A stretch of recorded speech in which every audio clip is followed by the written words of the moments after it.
Hello students, today's worksheet is worksheet number 74 for class 10th subject English. And this worksheet is based on a chapter 5 footprints without feet. It's very interesting story. Let's start it. This is a story about a scientist named Griffin. ये कहानी है एक वैज्ञानिक की जिसका नाम Griffin है. With help of some rare chemicals he became invisible. कुछ रेयर केमिकल्स, कुछ रेयर मेडिसिन्स, ड्रग्स वो लेकर इनविजिबल हो जाता है.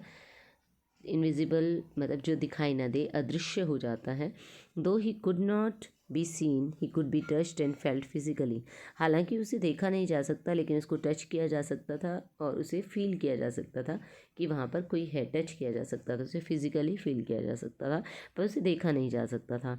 ही accidentally stepped in mud and was first seen by 2 young man who followed his footprints till it became फेंट.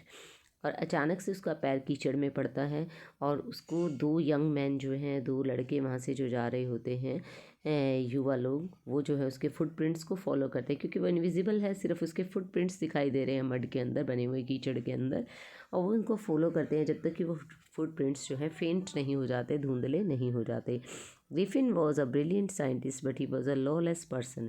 Griffin एक बहुत बढ़िया साइंटिस्ट था लेकिन वो एक लॉलेस पर्सन था, जो कि गैर मतलब कानून को ना मानने वाला पर्सन था. He set fire to the house of his landlord and run away after becoming invisible. वो अपने जो मकान मालिक के घर में आग लगा देता है और वहाँ से इनविजिबल होकर, अदृश्य होकर वहाँ से भाग जाता है. To protect himself from cold of London he entered a store of London where he found food and clothing. अब अपने आप को प्रोटेक्ट करने के लिए, क्योंकि जब वो इनविजिबल होता है तो he had to remove his clothes to get invisible. उसको अपने कपड़े उतारने पड़ते हैं इनविजिबल होने के लिए. तो अपने आप को इनविजिबल होकर भागता है तो अपने आप को प्रोटेक्ट करने के लिए, ठंड है लंदन के अंदर, तो एक स्टोर के अंदर एंट्री लेता है और वहाँ पर उसे खाना और कपड़े मिल जाते हैं. Next morning the store assistant saw him and started chasing him. अगली सुबह जो स्टोर में असिस्टेंट जो होते हैं उसको देख लेते हैं और उसका पीछा करना शुरू करते हैं. He quickly threw away all the clothes that he was wearing and became invisible. और वह जल्दी से जो भी कपड़े उसने पहने होते हैं वो उतार कर फेंक देता है और फिर से अदृश्य हो जाता है. Again he became without any clothes and in the cold winters roamed round the streets of London. और फिर एक बार फिर बिना कपड़ों के वो ठंडी के अंदर, सर्दी के अंदर गलियों में लंदन की घूम रहा है. Next he entered a shop and stole bandages for his face, dark glasses, false nose and hat for covering himself. फिर वो एक शॉप में एंटर करता है, वहाँ से कुछ जो है अपने फेस के लिए कुछ बैंडेजेस, कुछ पट्टियाँ, कुछ डार्क ग्लासेस, जो है डार्क कलर का ग्लास जो यानी कि चश्मा, और नकली नाक, और एक हैट जो है अपने आप को कवर करने के लिए वहाँ से वो चुराता है. Eager to get away from crowded London, he took a train to the village of Epping. अब वो लंदन की भीड़ भाड़ गलियों से दूर जाने के लिए वो एक ट्रेन में चढ़ता है जो कि गांव ईपिंग जा रही है. And rented a room in an inn, और जाकर वहाँ पर एक इन के अंदर जो है एक रूम लेता है रेंट पर. The village people found his weird appearance quite suspicious. अब लोग जो है, गाँव के लोग जो है, उसका बड़ा ही अजीब अपीयरेंस देखकर, क्योंकि उसने डार्क ग्लासेस पहने हैं, हेड पहना है, बैंडेज लगाई हुई है चेहरे पर, तो थोड़ा अजीब सा अपीयरेंस है. उसे देखकर उसके बारे में संदेह करते हैं, थोड़ा सा शक करते हैं उसके ऊपर कि ये थोड़ा सा अजीब बिहेवियर है. Once his money was over he stole money from a clergyman's house. एक बार जब उसका पैसा ख़त्म हो जाता है तो वो फिर एक पादरी के घर से चोरी करता है. In his absence the landlord and the landlady checked his room but were hit and chased by a chair. उसकी एब्सेंस के अंदर, नामौजूदगी के अंदर, लैंडलॉर्ड जो होता है, उसका मकान मालिक और मकान मालकिन जो होती है, उसके कमरे की तलाशी करते हैं, चेक करते हैं, लेकिन उनको भी वहाँ पर कमरे में चोट लगती है, चेयर से हिट हो जाते हैं वो, और चेयर उनके पीछे चेज़ करती है उनको. The strange happenings in the village led people to suspect Griffin. और जो गांव के अंदर ये अजीब अजीब सी घटनाएं होती हैं तो इससे लोगों को जो है, गांव के लोगों को ग्रिफिन पर शक हो जाता है. Mister Jaffers the village constable was called to arrest Griffin. Mister Jaffer जो कि गाँव के कांस्टेबल हैं, उन्हें बुलाया जाता है अरेस्ट करने के लिए ग्रिफिन को. Griffin removed all his clothes one by one and became invisible. Griffin एक एक करके अपने कपड़े उतार देता है और इनविजिबल हो जाता है. In the end Jeffers was knocked unconscious by the scientist, और अदृश्य होकर अंत में वो जेफर्स को भी मार कर नीचे गिरा देता है, अनकॉन्शियस बेहोश कर देता है।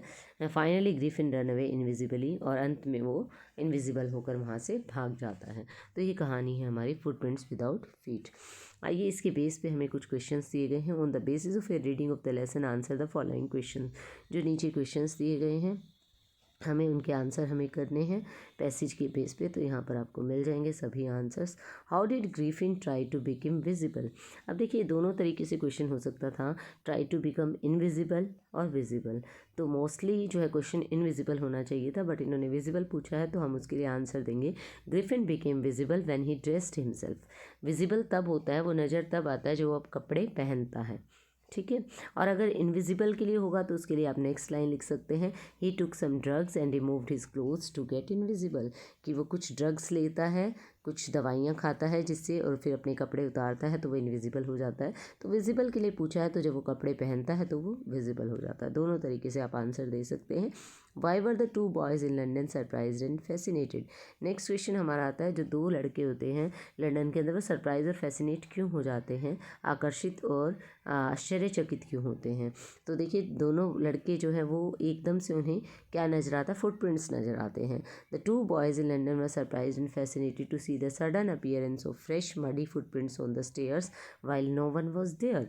अचानक से उन्हें जो है फुटप्रिंट्स दिखाई देते हैं, कीचड़ से सने हुए पैरों के निशान होते हैं जो सीढ़ियों पर दिखाई देते हैं, जबकि वहाँ पर कोई नहीं होता। तो इसीलिए वो लड़के उस फुटप्रिंट्स को देखकर कि अचानक से कोई है नहीं तो फिर फुटप्रिंट्स कैसे बन रहे हैं, तो वो हैरान रह जाते हैं। The landlord's wife was convinced that Griffin was an eccentric scientist. What made her think these terms. जो मकान मालकिन होती है या मकान मालिक की वाइफ होती है, उन्हें लगता है कि ग्रिफिन जो है एक एक्सेंट्रिक साइंटिस्ट है, एक तरीके से सन की साइंटिस्ट है, तो उसे ऐसा क्यों लगता है। देखिए when the landlord's wife try to talk to Griffin, जब ग्रिफिन से बात करने की वो कोशिश करती है, ही बिहेव्ड अनफ्रेंडली, बड़ा ही अमैत्रीपूर्ण व्यवहार ग्रिफिन करता है, and told her that he wanted solitude, और उसको कहता है कि उसे तो एकांत चाहिए, and did not want any disturbance, उसे किसी तरह का कोई डिस्टर्बेंस नहीं चाहिए।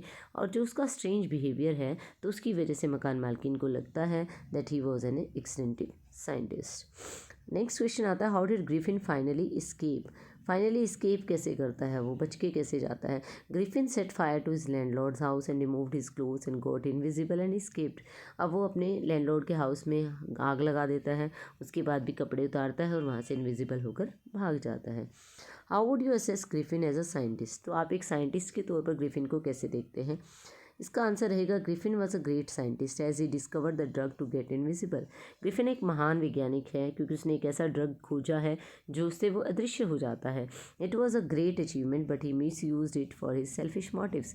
वो एक उपलब्धि है, एक महान उपलब्धि है उसकी, ऐसा उसने ड्रग इन्वेंट किया है जिससे अदृश्य हो सकते हैं, लेकिन क्योंकि वो इसको मिसयूज़ कर रहा है अपने स्वार्थ के लिए, तो वो अपने नॉलेज का और अपनी डिस्कवरी का मिसयूज़ कर रहा है और एक लॉलेस पर्सन की तरह बिहेव कर रहा है कि जो कानून के अगेंस्ट चलता हो person. He was not a true scientist as he used his discovery for harming the society. सही मायनों में वो एक सच्चा वैज्ञानिक नहीं है क्योंकि वो अपनी डिस्कवरी को, अपनी खोज को जो है समाज को हानि पहुँचाने के लिए यूज़ करता है। इस तरीके से हम इसका आंसर दे सकते हैं।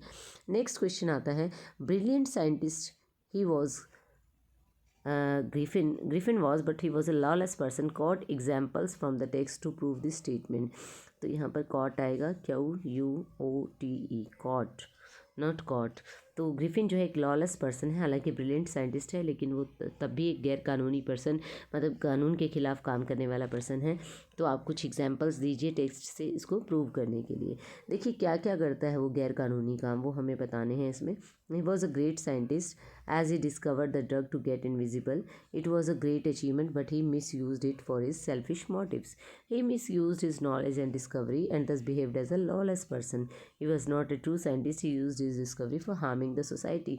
अब क्या क्या हार्म पहुंचाता है, किस तरीके से क्या क्या हार्म करता है, ये देखिए। सबसे पहले he set fire to his landlord's house, पहले अपने मकान मालिक के जो घर में आग लगाता है। फिर he stole clothes from big London store कपड़े चोरी करता है। He hit the theatre master and robbed him of his money. Theatre का जो मास्टर होता है उसको भी चोट पहुंचाता है, मारता है और उसका पैसा छीन लेता है।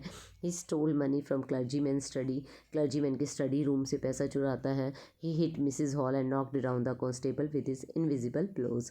और मिसिज हॉल को भी हिट करता है चेयर से, और फिर जो कांस्टेबल बुलाया जाता है विलेज का उसको भी जो है अदृश्य मुक्कों से मार मार के उसे बेहोश कर देता है। तो इन तरीके से हमें पता लगता है he was a lawless person.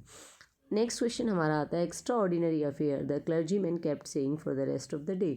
Explain this extra ordinary affair. ये पूरा दिन क्लर्जीमैन कहता रहता है कि एक्स्ट्रा ऑर्डिनरी अफेयर, इससे आप क्या समझते हैं। The clergyman heard someone in the room. Clergyman को ऐसा लगता है कमरे में कोई है, but when he opened it and found no one there he called it extraordinary affair. जब वो कमरा खोलता है उसे कोई नहीं मिलता तो उसे लगता है कि ये तो बड़ा ही अजीब बात हो रही है कि उसे लग रहा है कोई है और कोई दिखाई नहीं दे रहा है। नेक्स्ट हमारा क्वेश्चन आता है Griffin had made a wonderful discovery but he used it for unlawful means. Write a paragraph on the topic science is more misused than used. अब देखिए जैसे ग्रिफिन ने मिसयूज़ किया है साइंस का, तो उसी के ऊपर हमें यहाँ पर एक पैराग्राफ राइटिंग दिया गया है कि science is more misused than used. तो इसको आप ऐसे लिख सकते हैं, यहाँ से हेल्प ले सकते हैं या आप अपनी शब्दों में भी इसे लिख सकते हैं। The chapter footprints without feet clear, पहले आप यहाँ हेडिंग दे देंगे science is more misused than used. The chapter footprints without feet clearly presents this fact that nowadays science is more misused than used for good causes. तो देखिए ये chapter हमें दिखाता है, क्लियरली प्रेजेंट करता है कि आजकल साइंस का जो है मिसयूज़ ज़्यादा हो रहा है, अच्छे कारणों में यूज़ होने की बजाय मिसयूज़ हो रहा है। अब देखिए ग्रिफिन क्या करता है, Griffin discover the rarest drug to get invisible which he could have use for betterment of society. Griffin ने ऐसा ड्रग जो है दुर्लभ ड्रग बनाया था जिससे इनविजिबल हो सकते हैं, जिसको वो मानवता के कल्याण के लिए यूज़ कर सकता था। But we see that he misuse it for his selfish motives like theft and harming and hitting people. लेकिन हम देखते हैं कि वो इसे मिसयूज़ करता है अपने सेल्फिश मोटिव्स के लिए, जैसे वो चोरी करता है, नुकसान पहुंचाता है लोगों को। तो इस तरीके से हाँ जो है मिसयूज़ हो रहा है साइंस का। Misuse of mobile phones for committing crimes is another example of misuse of science. अब देखिए मोबाइल फ़ोन्स का जो मिसयूज़ हो रहा है उसकी वजह से कितने सारे क्राइम्स हो रहे हैं, तो ये एक और एग्जांपल है कि आप देख सकते हैं कि साइंस का मिसयूज़ कैसे हो रहा है। We see misuse of science in those weapons and atom bombs which are being used to spread and promote terrorism. अब हम देखते हैं कि बहुत सारे वेपन्स का यूज़ हो रहा है, एटम्स का यूज़ हो रहा है, जो कि प्रमोट करने के लिए, आतंकवाद को प्रमोट करने के लिए यूज़ किया जा रहा है, स्प्रेड करने के लिए। तो वहाँ पर भी मिसयूज़ ऑफ साइंस हम देख सकते हैं। Increasing use of machines in industries is leading to more and more pollution. अब साइंस की वजह से न्यू न्यू मशीन्स इन्वेंशन हो रही हैं और ज़्यादातर यूज़ ऑफ मशीन बढ़ता जा रहा है, जिसकी वजह से पॉल्यूशन भी बहुत ज़्यादा बढ़ता जा रहा है। Emission of harmful gases is heating the atmosphere and degrading the air quality. अब यूज़ ऑफ मशीन्स की वजह से इंडस्ट्रियलाइजेशन बहुत ज़्यादा और उसकी वजह से हार्मफुल गैसेज जो हैं वो रिलीज़ हो रही हैं, जिससे एटमॉस्फेयर हमारा गर्म हो जाता है और एयर क्वालिटी डिग्रेड हो जाती है। Thus we can say that science is a good servant but bad master, कि साइंस एक अच्छा सर्वेंट है लेकिन बैड मास्टर है। मतलब अगर उसको फ्री छोड़ दिया जाएगा तो मास्टर की तरह अगर वो बिहेव करेगा तो फिर वो बैड प्रूव होगा। So misuse of science must be stop. तो इसीलिए हमें साइंस का मिसयूज़ जो है उसे स्टॉप करना चाहिए और उसको यूज़ करना चाहिए हमें बेटर कॉजेज़ के लिए, for good of humanity use करना चाहिए। तो इस तरीके से आप अपने थॉट्स को भी ऐड करते हुए ये पैराग्राफ लिख सकते हैं। नेक्स्ट क्वेश्चन हमारा आता है had you made the discovery made by Griffin how would you have used it for the betterment of humanity. अगर आपने ऐसा कोई डिस्कवरी किया होता जैसा ग्रिफिन ने किया तो आप कैसे यूज़ करते इसे मानवता के कल्याण के लिए। तो if I had made such discovery I would have used it for the betterment of our country and society. अगर मैंने कुछ ऐसा डिस्कवर किया होता तो मैं इसको श्योरली मानवता और देश के कल्याण के लिए, समाज के कल्याण के लिए मैं इसे यूज़ करता। I would have used it for supporting our forces and failing the plans of terrorist and unwanted elements. मैं इसका यूज़ करता अपनी फोर्सेस को सपोर्ट करने के लिए, जो भी हमारी फोर्सेस हैं, चाहे वो आर्मी है, नेवी है, एयरफोर्स है, और मैं टेररिस्ट के जो भी प्लान्स हैं उनको फेल करने के लिए, और जो भी अवांछित तत्व हैं उनके प्लान्स को फेल करने के लिए मैं इस डिस्कवरी को यूज़ करता। नेक्स्ट और लास्ट क्वेश्चन आपका आता है यू डोंट अंडरस्टैंड हु और what I am, what impression do you form of Griffin after reading the lesson. कि आप नहीं समझते कि मैं कौन हूँ और क्या हूँ, तो आपको क्या लगता है कि ग्रिफिन क्या है। आपने चैप्टर पढ़ने के बाद ग्रिफिन के बारे में आपका क्या इंप्रेशन है। तो ग्रिफिन जो है एक एक्सेंट्रिक साइंटिस्ट है। हम यही कहेंगे कि एक सन की जो है साइंटिस्ट है, discovered a drug to get invisible, वो एक ड्रग को डिस्कवर करता है दृश्य होने के लिए। ही was a lawless person, he used his discovery illegally, वो जो है कानून को नहीं मानता है और डिस्कवरी जो भी वो खोज करता है उसको गैर कानूनी तौर पर से प्रयोग करता है। He was not a true scientist as he used his discovery for harming the society, सही मायनों में वह सच्चा साइंटिस्ट नहीं है क्योंकि वो अपनी खोज को समाज को हार्म पहुंचाने के लिए यूज़ करता है। He set fire to his landlord's house, he stole clothes from big London store, hit the theatre master, robbed him of his money, he stole money from clergyman's study, he hit Mrs. Hall and knocked down the constable with his invisible blow. Thus he was a lawless person, he should have used his discovery for the benefit of his society and country. ये सभी काम वो use करता है अपने selfish motives को पूरा करने के लिए, चोरी करता है, लोगों को हार्म पहुंचाता है, उन्हें मारता है, तो वो एक लॉलेस पर्सन है, उसको अपनी डिस्कवरी को समाज के बेनिफिट और कंट्री के बेनिफिट के लिए यूज़ करना चाहिए था। तो हम यही कहेंगे कि वो एक एक्सेंट्रिक साइंटिस्ट है, वो एक सन की वैज्ञानिक है। तो यहाँ पर ये आपकी वर्कशीट हो जाती है complete. I hope this video would help you a lot in doing this worksheet and you understood the worksheet. Always stay safe. Thank you.